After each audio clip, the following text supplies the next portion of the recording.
My fiancée let her best friend disrespect me in my own house while living off my money. Then she gave me an ultimatum: apologize or leave. So I said, you have it coming, and ended everything. I, 32, male forensic accountant in Austin. Think financial detective meets courtroom assassin. When companies cook their books or spouses hide assets, I'm the guy who finds every dirty secret and presents it so clearly that even the biggest scumbags can't weasel out. My specialty is asset tracing and financial reconstruction. I've exposed everything from Ponzi schemes to divorce fraud, helping clients recover millions in stolen wealth. The work requires patience, analysis, and absolute attention to detail. You document everything, assume nothing, and let evidence tell the story. 4 years ago, I bought a 1960s ranch in East Austin for $180,000. Classic fixer-upper that most people would run from, but I saw dollar signs. East Austin was blowing up, property values climbing fast, and this house had killer bones under decades of neglect. I dumped $47,000 and 3 years of sweat equity into that place, rewired everything. Modernized, plumbing, gutted the kitchen. Restored original hardwood, upgraded HVAC, rebuilt the master bath, spent countless weekends learning to tile. Countless evenings after 12-hour work days sanding trim by hand. The garage became my workshop. Table saw, compound miter, complete electrical setup for serious renovation work. By the time I was done, I had a $300,000 house that felt like a fortress I'd built with my own hands. That's when Valerie walked into my life. Met her at a UT Business School networking event about a year after finishing the house renovations. 28, first-year MBA, sharp as hell and hungry for success. She'd done 3 years in marketing after undergrad, realized she needed more firepower for the career she wanted, and was betting on herself with grad school. I respected that hustle. The chemistry was instant. She got my analytical mind. I was drawn to her ambition. Our conversations had substance, goals, values, the kind of real talk that separates grown-ups from college kids still figuring things out. She was studying finance concentration and claimed she wanted to understand how wealth really worked. When she mentioned that student loans were stressing her out and she was considering part-time work that would tank her grades, I made what seemed like an obvious call. Focus on school, I told her. I've got this. So I started cutting checks to UT's Bursar office. $52,000 per year in tuition and fees. Not pocket change, but I was pulling serious money and believed we were building something together. Investment in her future meant investment in our future. Right? Famous final words.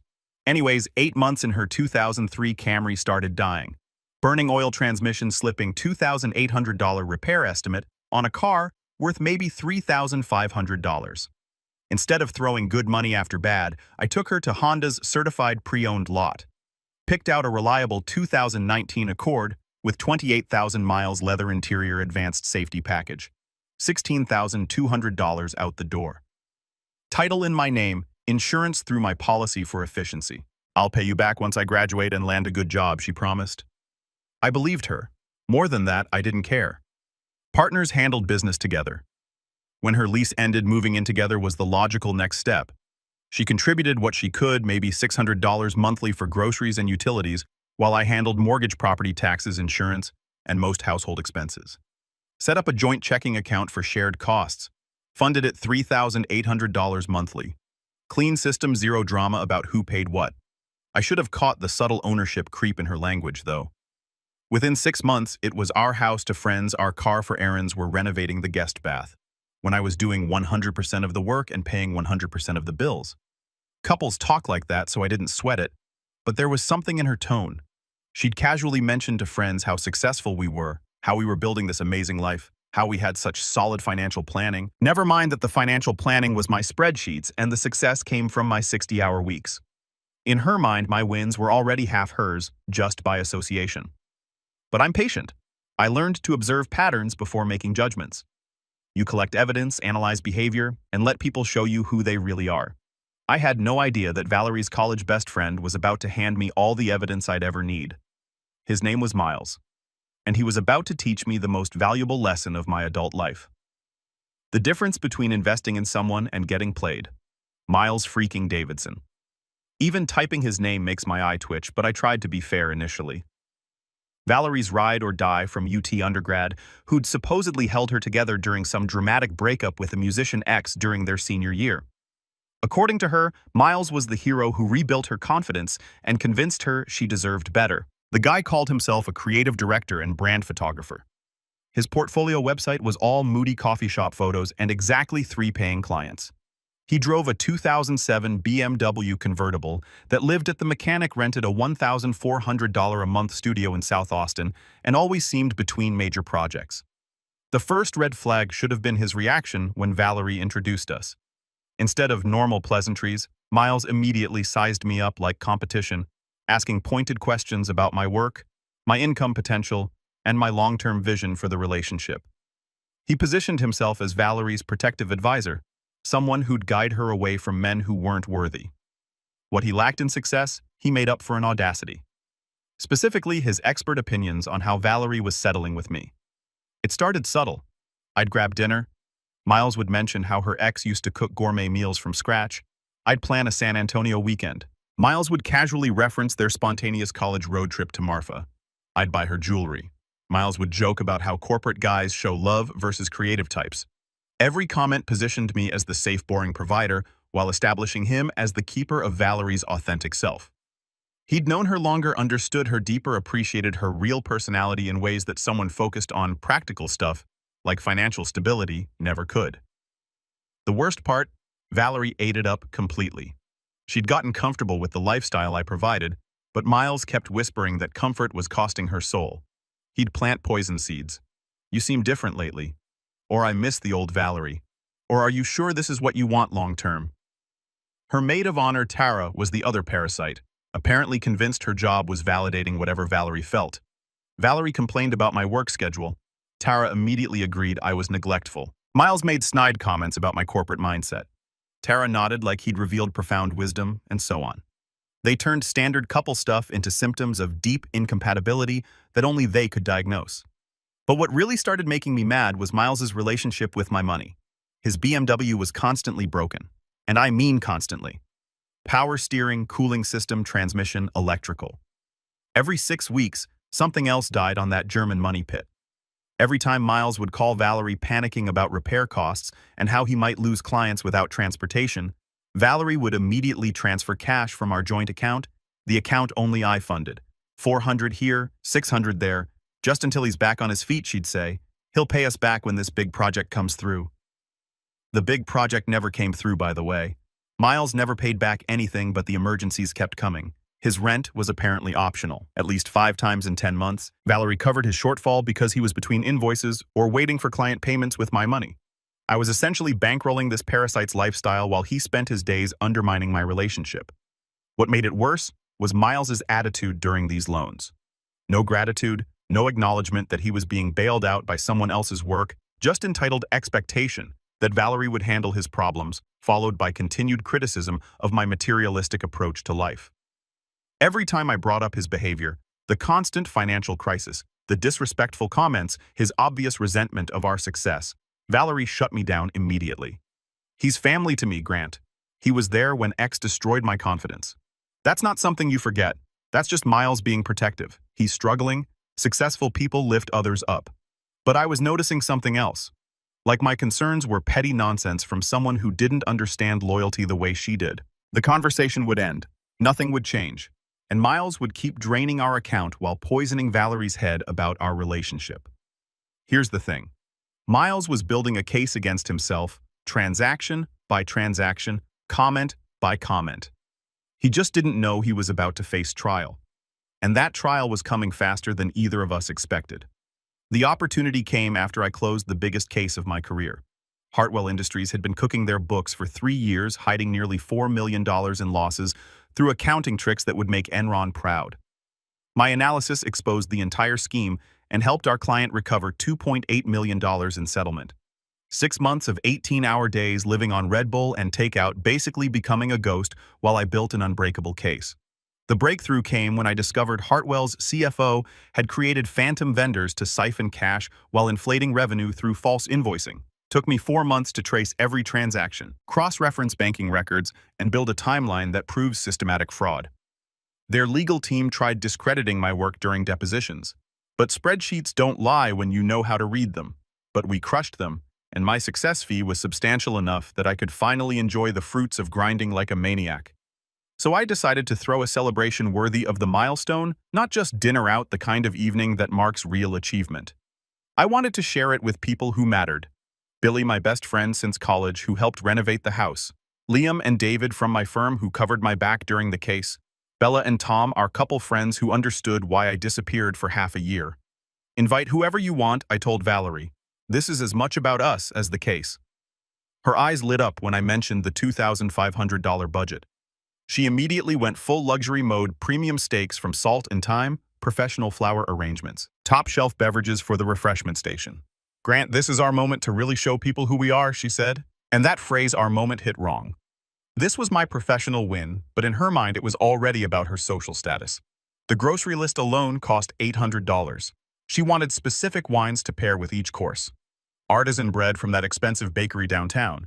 Imported cheese selection for appetizers. I watched her plan this celebration like a society hostess, not someone honoring their partner's career milestone. I went along with it anyway. Spent the week prepping. Billy helped set up sound and lighting. I planned a killer menu. Dry-aged ribeyes, farmer's market vegetables, homemade pasta starter dessert spread that could feed an army. Every detail perfect. Fresh flowers throughout good music, the kind of atmosphere that makes people want to stay and actually connect. The evening started exactly right. Great friends, incredible food, everyone relaxed and having genuine fun. For the first time in months, I was actually unwinding and enjoying what I'd earned. Liam was telling war stories about opposing counsel's faces when they saw our evidence. Bella was admiring house renovations she hadn't seen. It was the kind of night that reminds you why you grind so hard. Then 40 minutes after everyone else arrived, Miles showed up. He didn't knock, just used Valerie's key like he owned the place. No apology for being late, no acknowledgement this was my celebration. He surveyed everything with that calculating look of someone pricing out your success. Then headed straight for the refreshment station, where I'd opened premium beverages specifically for the occasion. Nice setup, Grant, he said, pouring himself a generous portion of expensive drinks. Really shows what you can accomplish when you prioritize the right things. The way he said right things like earning money was morally questionable made my jaw clench, but I kept my composure. Professional habit. Miles immediately started his usual performance about the difference between people who create value and people who extract it. Positioning himself as the tortured artist surrounded by sellouts, the authentic creative in a room full of people who traded souls for paychecks. My friends were shooting him looks that could melt steel. But I stayed quiet and played gracious host. Because here's what he didn't understand about me. He was about to give me everything I needed to end this permanently. As the evening progressed, Miles got louder and more obnoxious. He'd appointed himself the night's social commentator, holding court about everything from commodification of creativity to spiritual emptiness of pursuing financial success. Some people are driven by passion, he said, gesturing with my expensive beverages while staring directly at me. The need to create something meaningful. Others are more practical. He pronounced practical like a character flaw. Like choosing financial stability over artistic struggle was evidence of moral bankruptcy. Billy was openly glaring. Liam had stopped pretending to listen. David looked like he was calculating how quickly he could remove Miles from the premises. But I stayed calm and let Miles keep digging. The best way to handle someone like this is giving them enough rope to hang themselves. Then Miles turned to Valerie with that fake, concerned expression that had become his signature move. I just want to make sure you're happy, Valerie. I mean, Grant's obviously a great provider. Theatrical pause, making sure everyone was listening. He's stable, reliable, and takes good care of you. Each word carefully chosen to damn with faint praise. This was about to get very interesting. Valerie's reaction. Instead of shutting him down or defending our relationship, she was nodding thoughtfully, like Miles was dropping profound wisdom about her life choices. She had this look I'd never seen before, not embarrassed by his disrespect, but genuinely considering his words like they held merit. Bella was staring at Valerie with open disgust. Tom looked confused, like he couldn't believe what he was witnessing. My colleagues from the firm, guys who'd seen me demolish hostile witnesses and depositions, were watching with professional curiosity, recognizing the setup for something spectacular. Miles must have read her silence as encouragement because he decided to go for the throat. He looked me dead in the eye, smiled that smug little smile I'd grown to hate, and delivered what he thought was his knockout punch. But let's be honest, we both know she could do way better than you. Dead silence. The only sound was the HVAC humming in the background. My friends looked like they'd witnessed murder. Valerie stared at her plate, not angry at Miles for disrespecting her fiancé, but embarrassed he'd caused a scene. Worse, I caught the tiniest nod of agreement before she looked down. Tara was actually smiling like Miles had delivered profound truth that needed saying. That's when everything crystallized with clarity. This parasitic piece of work had just disrespected me in my own home, at my own celebration, while drinking my premium beverages and living off my financial support. And my fiancée, the woman I'd invested 3 years and over $150,000 in, wasn't embarrassed by what he'd said. She was embarrassed he'd said it out loud. Well, the friendly host mask came off. Time for the forensic accountant to present his case. I set down my utensils, folded my hands, and looked directly at Miles. When I spoke, my voice was quiet, controlled, completely professional. The tone I used when eviscerating hostile witnesses. That's a fascinating assessment, Miles. I'm very interested in your methodology. What exactly does doing better look like? Please be specific. He wasn't ready for this. He'd expected anger, emotional reaction, losing my temper. Instead, I was cross-examining him like the fraud he was. Well, you know someone more on her intellectual level. Someone creative who actually understands her. I see. So the primary qualification is being creative, and I assume you see yourself fitting this description. Obviously, I understand Valerie better than anyone. I pulled out my phone and opened my banking app. Time for the evidence phase. Perfect. So, you're establishing yourself as the gold standard for what Valerie deserves. Excellent. Let's examine your qualifications using actual data instead of feelings. I felt the entire room's attention laser focus on me as I pulled up my account information.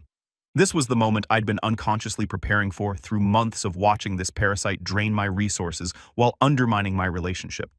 Valerie's MBA tuition at UT, $52,000 per year for 2 years, paid directly to the bursar by me. That's $14,000 invested in her future career prospects.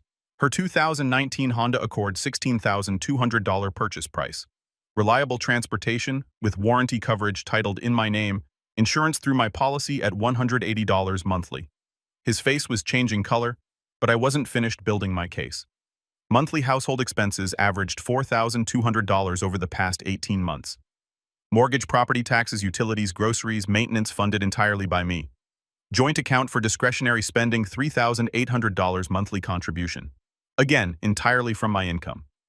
I paused, letting the numbers sink in while switching apps. Liam was nodding appreciatively. He recognized surgical precision when he saw it. Now, as the self-appointed expert on what Valerie deserves, I'm curious about your investment portfolio. What have you contributed to her future lately? Besides consistently talking down mine. That's not, he started, but I held up a hand. I'm not finished presenting evidence. Let's examine your financial relationship with my fiancé, shall we? I pulled out a small notebook. Yes, I'd been keeping records and flipped to the relevant pages. Billy was grinning because he knew exactly what was coming. The forensic accountant was about to go full forensic. Your BMW repairs documented through Venmo and our joint account. March 15th, $420 power steering. April 3rd, $380 cooling system. May 22nd, $615 transmission service. July 8th, $290 electrical diagnostics. August 19th, $540 suspension work. That's $2,245 in car repairs over 8 months, all funded through accounts I maintain. One of my friends actually snorted before covering it with a cough. Miles looked like he'd been slapped, but I wasn't done yet. Then we have your rent emergencies, June shortfall $400, August shortfall $600, October shortfall $450, November shortfall $380, December shortfall $525, additional $2,355 in temporary loans that have never been repaid. I closed the notebook and stared directly at him. The room was so quiet you could hear Bella's glass touching the table. So let me make sure I understand your position, Miles. You believe a man who's invested over $150,000 in Valerie's education, career prospects, and quality of life is somehow inferior to a man who's extracted $4,600 from her accounts while contributing nothing tangible to her future success.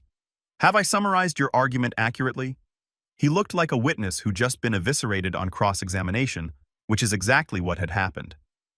David was trying not to laugh. Tom was shaking his head. Even Tara looked uncomfortable for the first time all evening. But the real revelation came when I looked at Valerie, genuinely curious how she'd react to having the financial reality of our relationship laid out like that.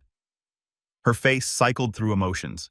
She shot up from her chair so violently it scraped against the hardwood I'd refinished with my own hands. Her whole body shaking with rage, not at Miles for disrespecting me in my own home, at me for defending myself with facts. "I cannot believe you just did that," Valerie hissed, voice low and venomous. "Are you serious? You completely humiliated him in front of everyone."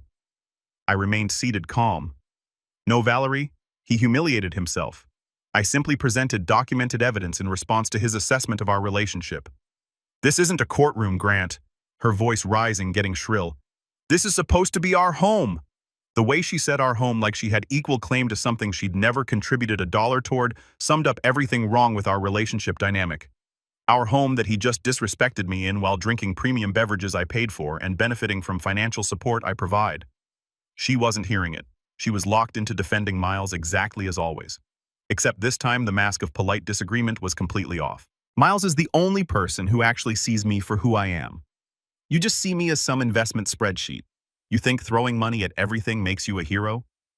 The irony was completely lost on her, furious at me for throwing money at her success while defending the guy who'd been literally taking that money for himself. My friends were watching this meltdown with fascination and horror. Bella looked disgusted. Billy was recording everything on his phone. Smart man. Liam was taking mental notes like he was witnessing evidence for a future case. "That's enough!" She was screaming now, completely unhinged. "I'm tired of your rational discussions and logical analysis and way of handling everything." She turned to face the room. My friends, my celebration, my achievement, like addressing a jury that would surely side with her against my unreasonable behavior. "This is exactly what I'm talking about. Everything has to be a transaction with you. Everything analyzed and categorized and filed away like one of your cases." I could see my friends exchanging glances. They were witnessing something I'd never seen. The real Valerie who emerged when challenged about her choices and forced to confront reality. Miles was standing behind her, like a wounded puppy, looking uncomfortable but not retreating. He'd lit this fire and was content to let her burn everything down, defending his position. You want everything documented and justified and proven. You can't just accept that some things are about feelings and loyalty and what Valerie taking money from my accounts to support someone who actively disrespects our relationship. That's when she pulled out the nuclear option. She straightened to full height, looked around ensuring everyone was watching, and delivered her ultimatum with supreme confidence of someone who'd never faced real consequences. "I'm done with this BS. Grant, you apologize to Miles right now for what you just did, or we are overfinished done." Her voice got louder with each word, building to some dramatic crescendo that would force me to capitulate. She actually smiled, delivering that final threat. Convinced, she just played her winning hand. The room held its breath. In that moment of absolute silence, I experienced the most clarifying moment of my adult life. She was standing there at my celebration in my house, demanding I apologize to the man who just insulted me while living off my financial support. But more than that, she was so convinced of her own importance, so certain of her leverage, that she believed she could deliver an ultimatum and watch me fold like a weak hand. She thought I needed her more than she needed me. Well, she's dead wrong. The love I'd felt for her didn't just die in that moment. It was executed publicly in front of witnesses, replaced by something much colder and far more dangerous. Complete clarity about who she really was and what our relationship had actually been. I looked at her with the detachment I reserved for hostile witnesses and smiled. Not angry, not hurt, just amused by someone who'd fundamentally miscalculated their position.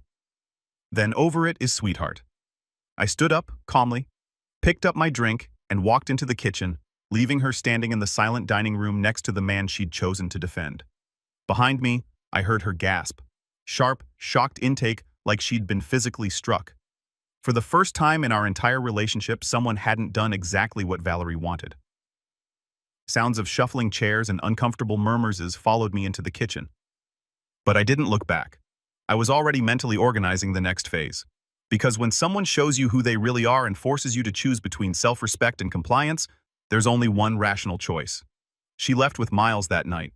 In her mind, she'd thrown down the ultimate challenge and was waiting for me to come crawling back with apologies and promises to never question her judgment again. She had no idea what was coming. For 3 weeks, I went full ghost mode. No calls, no texts, no responses to voicemails that started confident and demanding, but grew increasingly panicked as days passed. But I wasn't sulking or wallowing. I was working with the precision that made me lethal at my job. The first weekend, I packed every single thing Valerie owned. Not angrily, not vindictively, just efficiently like closing a case file. Clothes, books, toiletries, pictures, decorative items, kitchen gadgets. Everything went into clearly labeled boxes stacked neatly in the spare room and photographed for documentation. Billy came over Saturday to help change locks and reset security codes. $340 in 2 hours. Best money I'd ever spent. While the locksmith worked, I began making calls that would fundamentally alter Valerie's trajectory. Call number 1 UT's bursar office explained that due to personal circumstances, I'd no longer be making tuition payments for Valerie effective immediately. Her spring semester payment, $26,000, was due in 18 days. They noted the change and mentioned failure to pay would result in automatic withdrawal and academic hold. Call number 2, my firm's managing partner explained conflict of interest and requested Valerie's removal from our summer internship program. The $28 per hour position with potential full-time offer was reassigned within 48 hours. Call number 3, insurance company, removed Valerie from my auto policy immediately. Wouldn't affect her driving the Honda yet, but would complicate her life when she tried getting coverage. The final call, credit card company removed Valerie as authorized user requested physical cards deactivated. I also contacted my attorney to draft formal documentation terminating our cohabitation agreement and establishing clear ownership of all jointly held assets. Every transaction, every payment, every investment needed an official record for potential legal challenges. Then I composed one text engagement ring, return requested within 10 calendar days, followed with formal letter via certified mail because documentation matters when dismantling someone's lifestyle. Finally, I reclaimed my Honda Accord. Title in my name, payments from my account. Valerie no longer insured. Found it at Miles's complex and had it towed to my driveway. Perfectly legal, completely justified. But Valerie wasn't going quietly. The voicemail started day 2 and I saved every single one for potential evidence. Day 2. Grant, this is ridiculous. You're acting like a child. Call me back so we can handle this like adults. Day 4. You can't just steal my car. That's my car. I have places to be. Call me immediately. Day 7. Grant. The bursar's office called. There has to be some mistake. They're saying my tuition payment was canceled. Call me right now. Day 10. This is insane. You're destroying my life over nothing. Nothing. Call me or I'm coming over. Day 12. Please, Grant. I know you're hurt, but we can work this out. I know you love me. Don't throw away 3 years over one stupid fight. Day 16. I'm coming to get my things. You can't keep them hostage. The progression from entitled demands to desperate bargaining was textbook. I'd seen it before when cornering financial fraudsters. First denial, then anger, then panic. As reality set in, every dollar I'd spent on Valerie was predicated on our partnership and shared future. She'd taken a sledgehammer to that partnership, so financial support stopped. Simple cause and effect. But she had lived her entire adult life in a world where consequences were things that happened to other people. She was about to learn this was no longer the case. Exactly 3 weeks after the dinner party, my security system alerted someone at the front door. I pulled up the camera feed, and there she was. Valerie looking haggarded and panicked as her key refused to work in the new lock. She rang the bell. I took my time answering because I wanted her to experience the full weight of what over actually meant. I opened the door, but kept the security chain engaged. She looked terrible, righteous anger, replaced by desperation and several nights of poor sleep. But underneath the panic, I could still see that familiar entitlement burning in her eyes. Grant, we need to talk. Nope, we really don't. You made your choice 3 weeks ago. You demanded I apologize to your friend or end our engagement. I chose to end it. Conversation's over. You can't throw away 3 years over one fight. It wasn't a fight. You gave me an ultimatum. I accepted your terms.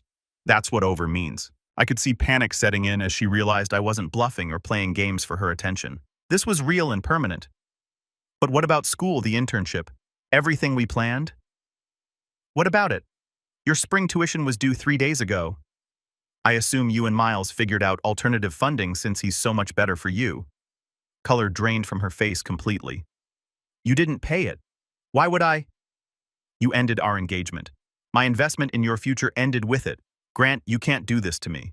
I'm not doing anything to you. I'm simply no longer doing things for you. There's a difference. You made a choice. Choices have consequences. You're about to learn what those look like.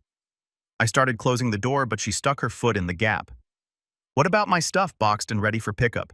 Coordinate with Billy to collect it. His number hasn't changed. Don't contact me directly again. That's when she completely lost what remained of her composure. She started screaming, not crying, but screaming with pure rage. This is insane. You're destroying my life because your ego got bruised. I opened the door wider and looked at her calmly. She was spiraling and I wanted to see exactly how far down she'd go. You think you can cut me off like I'm nothing? Like 3 years means nothing. I deserve better than this. You're absolutely right, I said quietly. You do deserve this. That's when she went nuclear, screaming obscenities loud enough for the entire neighborhood to hear. She tried pushing past me into the house, stumbling when I stepped back. This is my house too. I live here. You can't lock me out. You lived here. Past tense? You never owned anything here, never paid for anything here, and forfeited your right to be here when you chose Miles over me. She completely broke down, not with sadness, but with entitled rage of someone who'd never been denied anything. I'll sue you. I'll get a lawyer. I'll take everything.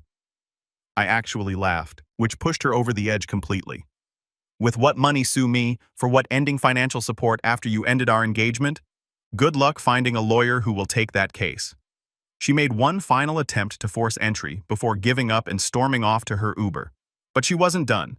Over the next 6 weeks, she tried everything, sent mutual friends to reason with me about destroying an innocent woman's future, had Tara call crying about how I was being cruel and vindictive, even had Miles call Miles to tell me I was unreasonable, and Valerie made a mistake but didn't deserve this. She showed up at my office twice, both times resulting in security escorts and incident reports. Tried following me in the parking garage until I called police. Sucks to suck, but each escalation made things worse for her. The restraining order was granted easily after I presented comprehensive documentation of her harassment pattern, but the real destruction was just beginning, and it was all her own doing.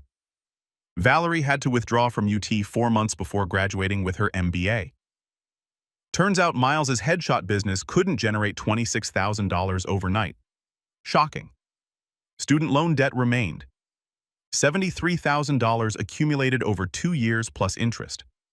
Now she had no degree, no career prospects requiring an MBA, and a 3-year gap in professional work history. The internship I'd arranged, typically leading to $95,000 full-time offers, went to another candidate who's now making bank and building a solid career foundation. Valerie was not. She had to move in with Miles because she couldn't afford anything alone. But getting everything you think you want sometimes comes with unexpected costs. Miles had spent years painting himself as the romantic, creative alternative to boring, practical me. Now he was stuck with a bitter, angry woman who blamed him daily for destroying her future, while expecting him to provide the financial stability he'd spent years criticizing. But I wasn't finished with Miles yet. When you're a forensic accountant who's watched someone drain your accounts for over a year, you notice patterns. Let's say our hero had very interesting patterns that got my attention. All those emergency repairs and rent payments. Miles always insisted on cash, said he didn't trust banks, and preferred keeping things simple. What he actually preferred was keeping transactions official records. So I did what I do professionally. Followed the money trail. Miles had been running his photography business completely under the table for years.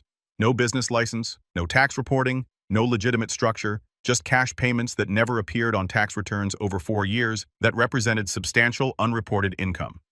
I documented everything meticulously, every cash transaction I could verify, every business expense claimed, while having no legal entity, every rental payment suggesting higher income than reported. Then compiled a comprehensive report for the IRS and Texas Comptroller. Oops. I also discovered his lease specified single occupancy only. No overnight guests for more than 14 consecutive days. Having Valerie move in permanently violated his lease agreement and could result in immediate eviction. The beauty of targeting someone like Miles is his entire lifestyle was built on cutting corners and avoiding legitimate responsibility. When actual consequences caught up, everything collapsed. The IRS audit hit Miles first. Turns out, when you've been dodging taxes while living beyond reported means, the government takes that personally. Miles suddenly faced back taxes penalties and interest totaling over $31,000 more than his legitimate annual income. His landlord initiated eviction proceedings for lease violation. He tried lying his way out, but I'd provided photographic evidence of Valerie's permanent residence. Several photography clients received letters from the state investigating unlicensed business operations. Word spread quickly that hiring Miles might bring legal complications. Within 10 weeks, the guy lost his apartment, most of his client base, and faced crushing tax debt with no way to pay. Supporting an angry student who constantly reminded him he destroyed her future suddenly seemed less appealing. He abandoned Valerie 2 weeks before eviction just disappeared while she was at her new retail job, leaving household debt and a note about needing space to figure things out. The engagement ring was never voluntarily returned. I filed in small claims, court got judgment, and had her wages garnished until the $4,800 ring was repaid with interest. Took 11 months, but I recovered every penny. 4 months after garnishment satisfaction, a lawyer contacted me about Valerie's lawsuit for financial abuse and emotional distress. The attorney dropped her case after reviewing my documentation and the recording of her breakdown at my door. Turns out, voluntary financial support during relationships doesn't create legal obligation, and you can't claim distress from someone enforcing consequences you demanded. Now, last I heard through mutual friends, Valerie works retail management and lives with roommates near the interstate. She still tells anyone who will listen that I'm a controlling monster who manipulated finances to trap her, and Miles was a coward who abandoned her when she needed him most. Too bad. Miles moved back with his parents in Houston and works at a corporate portrait studio for $18 an hour. Word is, he's learned to file taxes properly, avoid giving relationship advice, and think carefully before targeting someone who investigates financial fraud professionally.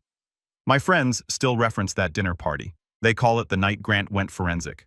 Billy had it printed on a shirt. I didn't do this for revenge, though. I admit the results were satisfying. I did it for self-respect and basic accountability. That's what over actually means.